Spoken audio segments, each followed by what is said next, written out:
عزیز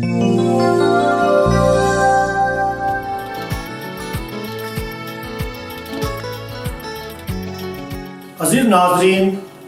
یسوع المسیح ہم سے فرما بردار محبت کا تقاضا کرتے ہیں، ایسی محبت جس میں فرما برداری پائی جاتی ہے۔ خدا یسوع مسیح جس نے دکھ اٹھا کر فرما برداری سیکھی اور جس نے دنیا کو ایسے ہی پیار کیا جیسے ہمارا آسمانی باپ ہمیں پیار کرتا ہے۔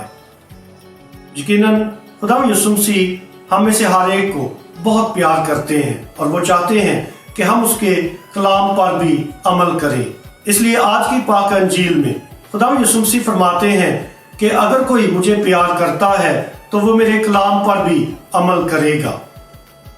یقیناً مسیحی محبت کلام پر عمل کرنے کی دعوت دیتی ہے، فرما برداری کی دعوت دیتی ہے، اور خدا یسوع مسیح آسمان پر اٹھائے جانے سے پہلے شاگردوں کی تربیت کرتے ہوئے انہیں یقین دلاتے ہیں کہ جو کوئی اس کے احکامات پر عمل کرے گا، جو کوئی خدا یسوع مسیح کے کلام پر عمل کرے گا، خدا یسوع مسیح 3 باتوں کا ان کے ساتھ وعدہ کرتے ہیں۔ سب سے پہلے کہ خدا یسوع مسیح انہیں روح القدس عطا کرے گا جو ان کی رہنمائی کرے گا، ایسا وکیل ان کے لیے بھیجے گا جو ان کی مدد کرے گا اور ان کی رہنمائی کرے گا۔ اس کے علاوہ خدا یسوع مسیح ان سب کو جو اس کے پاک کلام پر عمل کریں گے اس بات کا وعدہ کرتے ہیں کہ خدا یسوع مسیح انہیں امن اور سلامتی عطا کرے گا۔ اور تیسری بات جس کا وعدہ کرتے ہیں وہ جرأت اور دلیری کا ہے کہ خدا یسوع مسیح ان سب کو ایک نیا حوصلہ دیں گے جو اس کے پاک کلام پر عمل کریں گے۔ آج کل کے دور میں فرما برداری بہت مشکل کام ہے۔ بہت سے لوگ فرما برداری جہاں پر دوسروں کی تابعداری کی بات آتی ہے تو مشکل محسوس کرتے ہیں، خاص طور پہ نوجوان نسل اور آج کل کے بچے جو دعویٰ تو کرتے ہیں کہ وہ اپنے ماں باپ سے بہت پیار کرتے ہیں، لیکن جہاں بات آتی ہے فرما برداری کی تو یہ ایک کٹھن مرحلہ ہوتا ہے۔ وہ مشکل محسوس کرتے ہیں۔ بے شک وہ اس بات کا اقرار کرتے ہیں، اس بات کا دعویٰ کرتے ہیں کہ وہ اپنے ماں باپ سے بہت پیار کرتے ہیں، لیکن جہاں پر بات آتی ہے ان کی بات ماننے کی، یعنی ان کے فرما بردار بننے کی، تو وہاں پر ایک نیا چیلنج کا سامنا کرنا پڑتا ہے۔ خدا کا کلام آج ہمیں دعوت دیتا ہے کہ ہم اپنے بزرگوں کی، اپنے ماں باپ کی فرما برداری کریں، کیونکہ فرما برداری میں بہت سی برکات پائی جاتی ہیں۔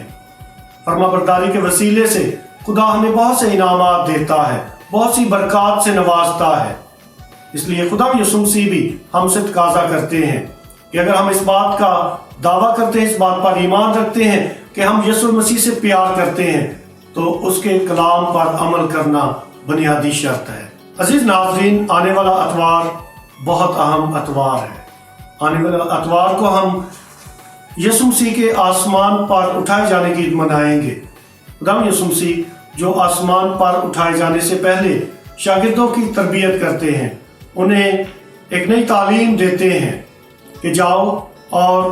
قوموں کو میرا شاگرد بناؤ، انہیں باپ اور بیٹے اور روح القدس کے نام میں بپتسمہ دو اور انہیں سب باتوں کی تعلیم دو جن کا میں نے تمہیں حکم دیا ہے۔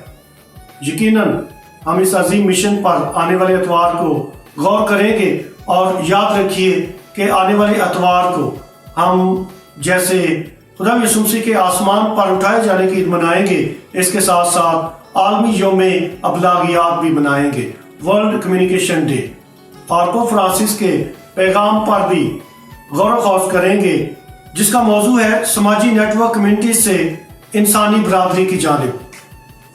اور جو مرکزی آیت ہے وہ بھی بہت اہم ہے کہ ہم آپس میں ایک دوسرے کے اعضاء ہیں،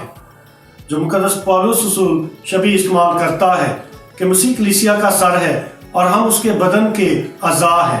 اور ایک دوسرے کے ممبر ہوتے ہوئے، ایک دوسرے کے اعضاء ہوتے ہوئے ضرور ہے کہ ہم اتحاد کی روح کو قائم کریں۔